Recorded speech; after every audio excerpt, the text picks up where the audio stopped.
children, how are you all? Today I am going to teach you about refining of petroleum, which happens to be the next topic in your lesson.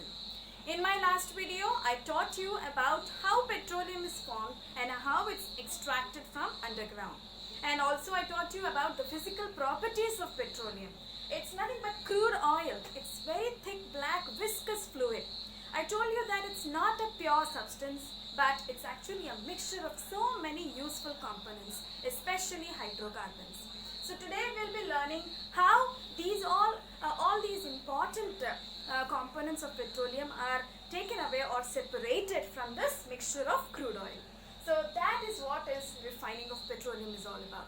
It involves so many chemical engineering processes by which you can separate all the useful components from this mixture that is nothing but petroleum. So the process actually involves three things actually.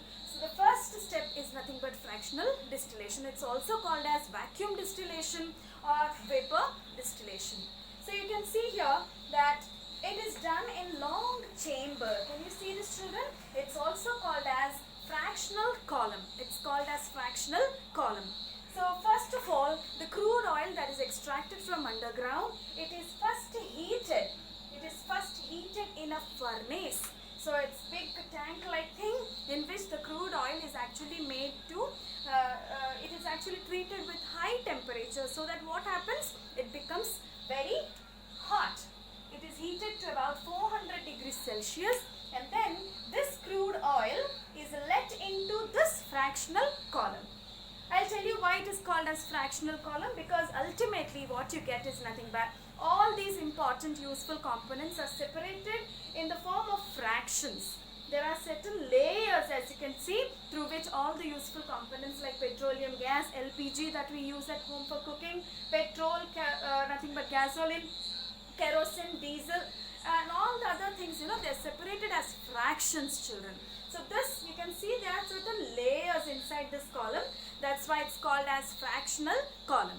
So this hot crude oil is made to pass in this furnace, nothing but fractional column. And here what happens actually is when you heat this crude oil, what happens is all the chemicals that are present in the petroleum, depending upon their boiling points, okay, because we are heating it up to 400 degrees Celsius, some of the components, they change into vapors. That means there will be some volatile components. What do you mean by volatile substances?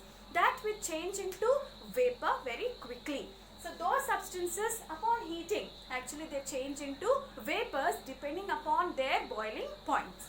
And now these vapors are allowed to pass in this, along with the crude oil, everything is made to pass in this fractional column, and slowly you can see that the vapors, because they are hot, they rise up. So all the vapors, first of all, they enter at this point, and then slowly they rise above inside the column.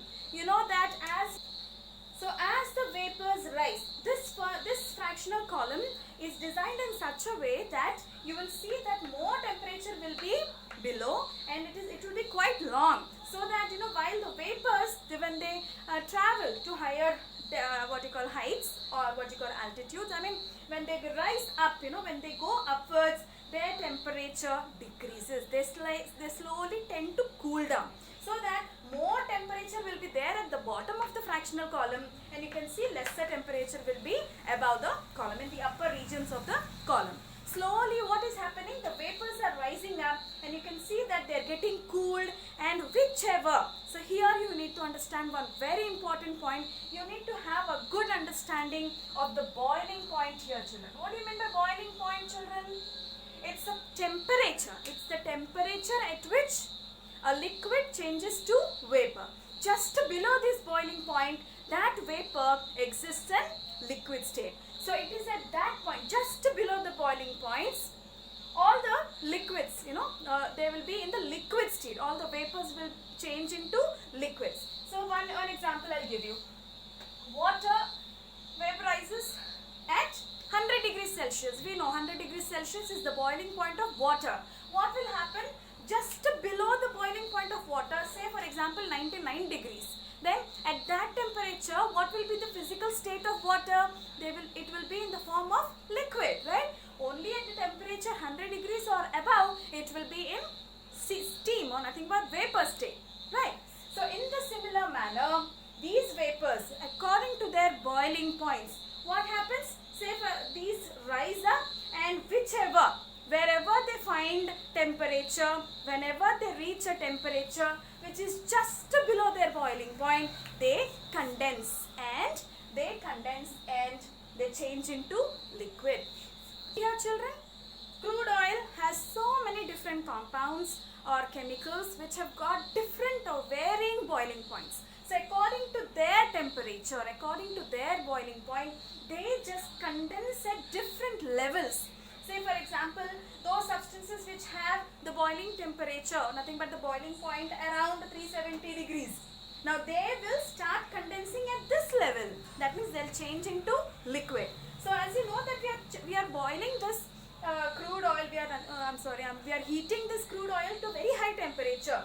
Some of them will be volatile, as I said, they change into vapors at this temperature, and now these vapors, they slowly move upwards whenever they find the correct temperature.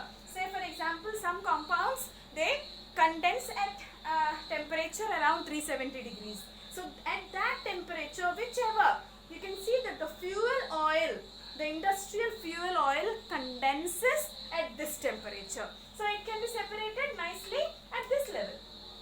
Did you get that? Now there will be like other vapors now which don't condense at this level. They need a lesser temperature for condensation. So they move upwards, because here the temperature is 370 degrees. They will be still in vapor state.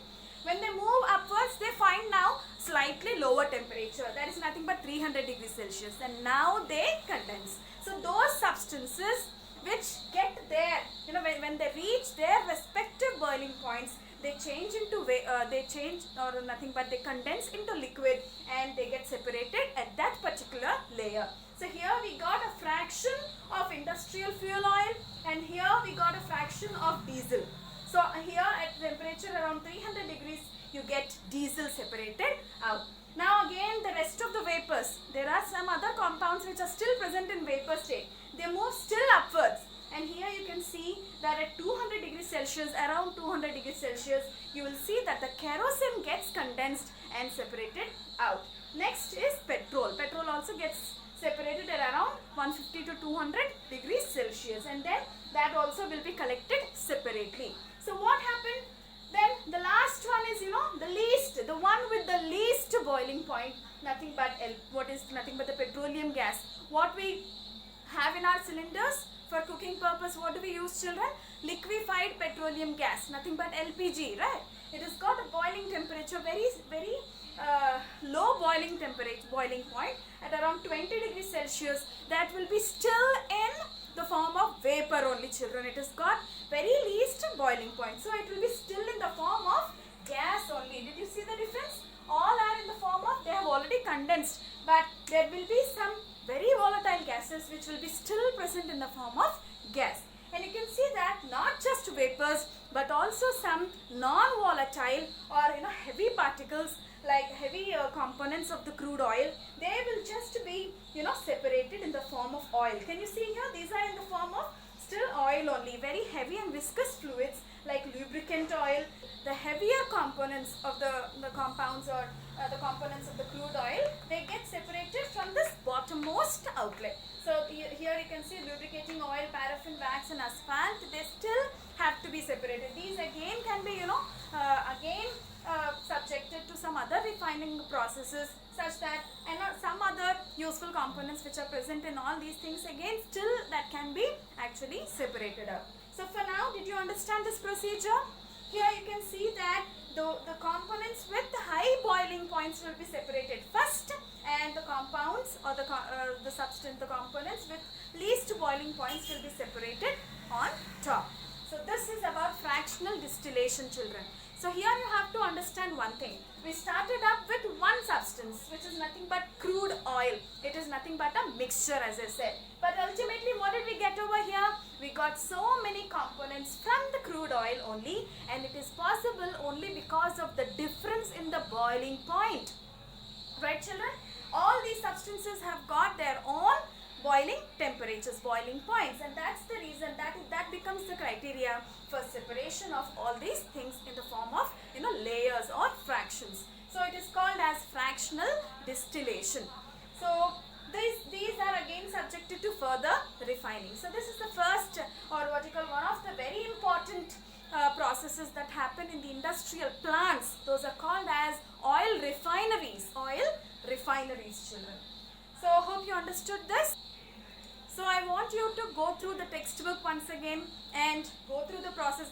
Actually, this is all not given in your textbook. Simply it is given like, the petroleum is subjected to fractional distillation and you get all these things separated. That's all. But I wanted you to know actually the process, the criteria based on which all these things are separated out. So this is what the procedure all about, and I want you to make a note in your classwork regarding the uses of the products of petroleum and their uses. You can refer to your textbook chapter for this thing, and please make a note in the form of a table.